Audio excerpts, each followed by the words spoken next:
अस्सलाम वालेकुम एवरीवन। सो अब हम लोग आते हैं एक्सपेरिमेंटल स्टडीज़। ठीक है, एक्सपेरिमेंटल स्टडी को ना इंटरवेंशनल स्टडी भी कहते हैं। ठीक है, जो ऑब्जर्वेशनल स्टडी हम लोगों ने पहले पढ़ी थी ना, तो उसमें सिर्फ हम ऑब्ज़र्व करते थे। ठीक है, उसमें हम कुछ इंटरवीन नहीं करते थे। लेकिन जब एक्सपेरिमेंटल स्टडी की बात करते हैं ना, तो इसमें हम इंटरवीन कर रहे होते हैं। या तो हम कोई ड्रग इंड्यूस कर रहे होते हैं, या तो हम कोई वैक्सीन इंड्यूस कर रहे होते हैं, उसके इफेक्ट देख रहे होते हैं। ठीक है, तो बेसिकली इसमें यही होता है। ठीक है, अच्छा, इसके बाद ना हमारे पास जो इंटरवेंशन स्टडी होती है या एक्सपेरिमेंटल स्टडी, इसकी दो टाइप्स होती हैं। रेंडमाइज कंट्रोल ट्रेट होता है, नॉन रेंडमाइज कंट्रोल ट्रेट होता है। रेंडमाइज कंट्रोल ट्रेट को आप वो भी कह सकते हो RCT। ठीक है, अच्छा, अब रैंडमाइज कंट्रोल ट्रेट जो होता है ना, बेसिकली इसमें हम रैंडम सैम्पलिंग करते हैं। मतलब कि हम लोगों ने जो सैम्पल कलेक्ट करना होता है ना, वो रैंडम तरीके से कलेक्ट करना होता है। जैसे हम सिंपल रैंडम सैम्पलिंग भी कर सकते हैं, सिस्टमेटिक रैंडम भी कर सकते हैं। इसके अलावा हमारे पास मतलब पर्चियों से कर सकते हैं, या सिस्टमेटिक रैंडम सैम्पलिंग वगैरह जितने भी तरीके हैं ना, सारे उसमें हम अप्लाई कर लेते हैं। ठीक है, फिर इसके बाद जो रैंडमाइज कंट्रोल ट्रेट है ना, इसकी हमारे पास डिफरेंट टाइप्स होती हैं। तो आपने ये याद करनी है, इस पर तो रट्टा मार लेना है ना। जैसे कि हमारे पास प्रिवेंशन प्रिवेंशन ट्रेड्स होते हैं। ठीक है, इसके अलावा हमारे ट्रेल्स होते हैं। इसके अलावा जो है वो रिस्क फैक्टर ट्रेल्स होते हैं, क्लिनिकल ट्रेल्स होते हैं। इसके अलावा सिजेशन एक्सपेरिमेंट्स होते हैं, एटियोलॉजिकल फैक्टर ट्रेल्स होते हैं, और एवेल्यूएशन ऑफ हेल्थ सर्विसेज होती हैं। ठीक है, अच्छा जी, फिर इसके बाद ना हमारे पास जो वो होते हैं ना, अब हम स्टेप्स पे आ जाते हैं ना। तो स्टेप्स जो होते हैं ना, ये हमारे पास ये रैंडमाइज कंट्रोल ट्रेट के सबसे पहले हम लोगों ने क्या करना होता है, हम लोगों ने एक प्रोटोकॉल ड्रा करना होता है। जो प्रोटोकॉल ड्रा करना होता है ना, तो उसमें हम लोगों ने क्या करना होता है कि हम लोगों ने क्राइटेरिया डिसाइड करना होता है for selection of the study design. ठीक है, we should make a criteria for selection of the study design and the control group. ठीक है, फिर उसके बाद हम लोगों ने एम एंड ऑब्जेक्टिव बताने होते हैं। ठीक है, एम एंड ऑब्जेक्टिव बताने के बाद हम लोग जो है वो सैम्पल साइज़ सेलेक्ट करते हैं। ठीक है, सैम्पल साइज़ सेलेक्ट करने के बाद हम लोगों ने जो क्वेश्चंस पूछने हैं वो सेलेक्ट कर लेते हैं। फिर प्रोसीजर बता देते हैं, और ट्रीटमेंट वगैरह जो हम लोग करते हैं वो हम लोग सारा कुछ हम लोग प्लान कर लेते हैं। ठीक है, अच्छा, फिर इसके बाद हम लोगों ने क्या करना होता है कि हम लोगों ने अपनी एक रेफरेंस पॉपुलेशन को सेलेक्ट कर लेना होता है, जिस पे बेसिकली क्या होता है, रेफरेंस पॉपुलेशन जो है ना, टारगेट पॉपुलेशन होती है।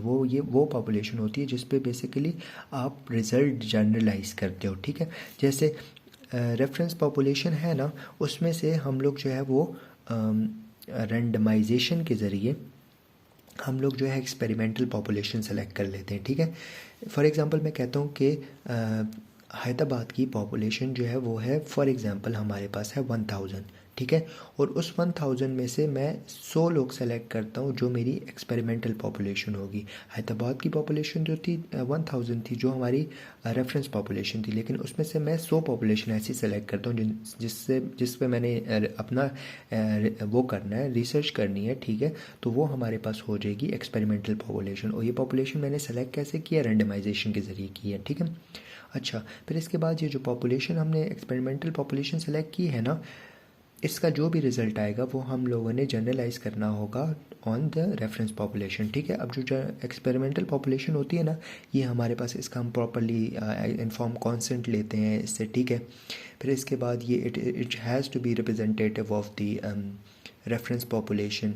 ठीक है, फिर इसके बाद एलिजिबल पॉपुलेशन होना चाहिए। ऐसा नहीं है कि अगर हम लोग जो है वो ब्रेस्ट कैंसर देखना चाह रहे हैं, तो मैं ब्रेस्ट कैंसर जो है वो 2 साल की बच्चियों में देखना शुरू कर दूँ, तो ऐसा तो एलिजिबल तो हमारे पास वो नहीं है, ग्रुप नहीं है ना। ठीक है, फिर इसके बाद रेंडमाइजेशन के ज़रिए हम लोगों ने ग्रुप सेलेक्ट कर लिया। फिर इसके बाद हमारे पास क्या होता है कि हमारे पास हम लोग करते हैं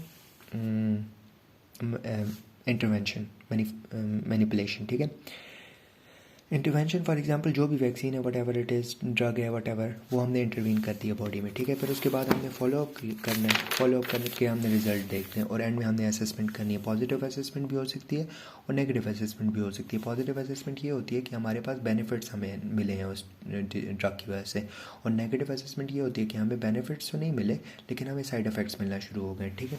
फिर इसके बाद हम लोग आते हैं, हमारे पास कुछ स्टडी डिज़ाइंस होते हैं RCT में। एक हमारे पास होता है कंकरेंट पैरेलल स्टडी डिज़ाइन, ठीक है, और एक हमारे पास होता है cross over type of study design, ठीक है। अब जो concurrent type of study design क्या होता है, इसमें दो ग्रुप्स होते हैं, एक वो जिनको आप ड्रग देते हो और एक वो ग्रुप जिनको आप या तो बिल्कुल भी ड्रग नहीं देते या तो उनको आप प्लेसिबो देते हो, ठीक है।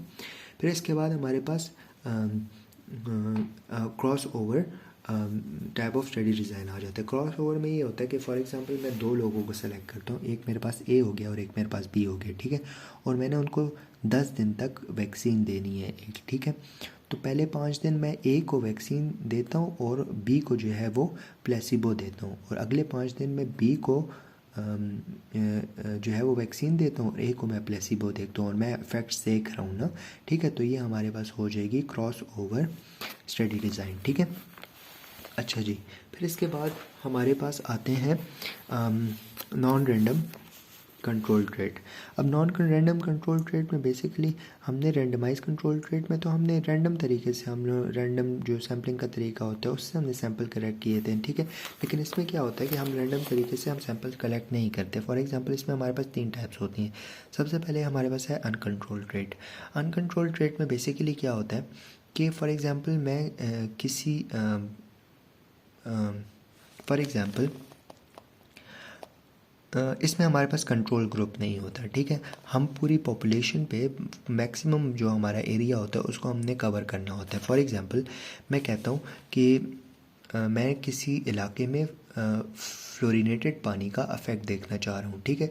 तो मैं तो रैंडम तरीके से मैं तो अपना डेटा कलेक्ट ही नहीं कर सकता। क्यों नहीं कर सकता? क्योंकि ऐसा तो नहीं होगा कि मैं जो है वो रोज़ाना जो है वो मैंने रैंडम सैम्पलिंग के ज़रिए एक गली में मैंने एक बंदे को सेलेक्ट किया, फिर 2 गली छोड़ के मेरे पास एक जो था सैंपल था, फिर 2 गली छोड़ के एक सैंपल था, तो मैं रोज़ाना उनके घर जाऊँ, उनको मैं फ्लोरिनेटेड पानी दूँ, उनको मैं कहूँ कि तुमने सिर्फ यही पानी पीना है और फिर मैंने अफेक्ट देखना है। तो ऐसे भी नहीं हो सकता। और ऐसे भी नहीं हो सकता कि मैं जो हूँ उनको बोल दूँ कि तुमने पीना है और मैं फिर उनके आसरे पे बैठा रहूँ कि ये तो पिएंगे और फिर इनका इफेक्ट मैं देखूँगा। तो ऐसे नहीं होता, ठीक है। तो इन दैट केस हम लोग क्या करते हैं कि हम लोग जो फॉर एग्ज़ाम्पल उस एरिया की जो वाटर टैंक होता है ना, वहाँ पे जाते हैं हम लोग, प्रॉपर इजाज़त ले के उसका जो वाटर टैंक का जो रिस्पॉन्सिबल बंदा होता है उसको हम लोग कहते हैं कि आपने जो है इसमें फ्लोरीन डालना है 1 महीने तक पानी में, क्योंकि हम लोग रिसर्च कंडक्ट कर रहे हैं और उसमें हम लोग फ्लोरिनेटेड पानी का इफेक्ट देखेंगे, ठीक है। तो हम लोग उनमें भी इफेक्ट देख लेंगे जिनमें कोई डिज़ीज़ है और उनमें भी चेक कर लेंगे जिनमें कोई डिज़ीज़ नहीं है, ठीक है। तो ये अनकंट्रोल्ड रेट हो जाता है, ठीक है। फिर इसके बाद नेक्स्ट जो है ना वो हमारे पास है natural experiment. Natural experiment basically आप उन लोगों पे करते हो ना, बेसिकली ना नेचुरली हमारे पास 2 ग्रुप्स बने होते हैं, जैसे स्मोकर्स और नॉन स्मोकर्स, ये ऑलरेडी 2 ग्रुप्स बने हुए। फॉर एग्जांपल किसी जगह पे कोई डिज़ास्टर आता है या कोई बम ब्लास्ट होता है तो वहाँ पे उस बम ब्लास्ट या डिज़ास्टर की वजह से बहुत सारी डिजीज़ होती हैं। तो अब कुछ लोग होंगे जिनको डिजीज़ होंगी और कुछ लोग होंगे जिनको डिजीज़ नहीं होंगी। तो ये तो ऑलरेडी डिसाइडेड लोग हैं ना, तो उन पे हम लोग जाके अपना रिसर्च कर लेते हैं, ठीक है। फिर इसके बाद हमारे पास आता है last one which is the before and after comparison. Before and after comparison में ये होता है कि इसमें हमारे पास बेसिकली 2 ग्रुप्स होते हैं। एक ग्रुप वो होता है जिसमें हमारे पास कंट्रोल नहीं होता और एक ग्रुप वो होता है जिसमें हमारे पास कंट्रोल होता है, ठीक है। पहले इन लोगों ने एग्जांपल दी हुई है before and after comparison study, जिसमें हमारे पास कंट्रोल ग्रुप नहीं था, ठीक है। तो अब इसमें हमारे पास क्या हुआ है कि हम लोग बेसिकली देख रहे थे कि एक जगह थी, वहाँ पे एक्सीडेंट की वजह से डेथ बहुत ज़्यादा कॉमन थी, ठीक है।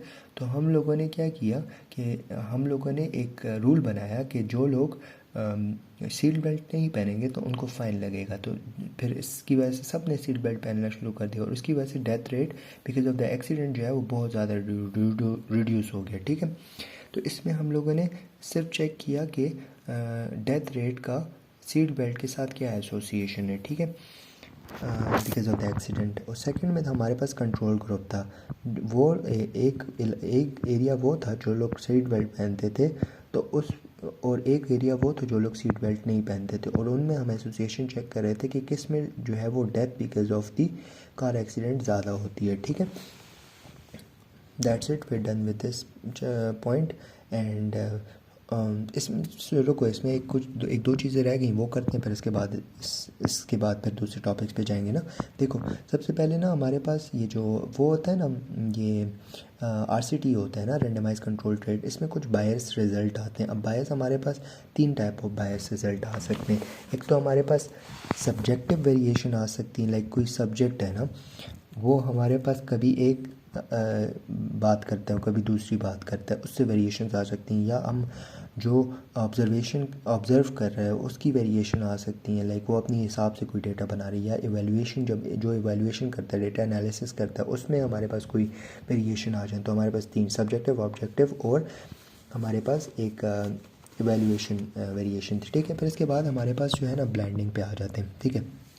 सबसे पहले ना हमारे पास ना, मैंने बता दिया कि बायस होता है ना रिजल्ट। तो बायस हम किसे कहते हैं? बायस इज़ बेसिकली सिस्टमैटिक एरर और any factor that basically adversely affect the result of the study, ठीक है। अब हमारे पास ना बायस को कंट्रोल करने के लिए ना, ख़त्म करने के लिए हम लोग जो है ब्लाइंडिंग करते हैं। ब्लाइंडिंग हमारे पास 3 तरीक़ों की होती है, एक सिंगल ब्लाइंड, एक डबल ब्लाइंड और एक ट्रिपल ब्लाइंड। सिंगल ब्लाइंड में क्या होता है कि हम लोग जो है ना, जो डॉक्टर होता है और जो वो होता है डेटा एनालिसिस जो करता है, उसको पता होता है कि हम पेशेंट को जो पार्टिसिपेंट होता है उसको हम ड्रग दे रहे हैं कि उसको हम प्लेसिबो दे रहे हैं। जो डबल ब्लाइंड होता है उसमें डॉक्टर को भी नहीं पता होता, जो पार्टिसिपेंट होता है उसको भी नहीं पता होता, ठीक है। और जो ट्रिपल ब्लाइंड होता है उसमें डॉक्टर को भी नहीं पता होता, उसमें पार्टिसिपेंट को भी नहीं पता, उसमें जो डेटा एनालिसिस करता है उसको भी नहीं पता होता, लेकिन कोई फोर्थ बंदा होता है जिसको पता होता है कि हमने किसको जो है वो किस पार्टिसिपेंट को हमने जो है वो ड्रग दिया और किसको हमने प्लेसिबो दिया है, ठीक है। That's it, we are done with this thing. आगे नेक्स्ट वीडियो में आगे कंटिन्यू करते हैं।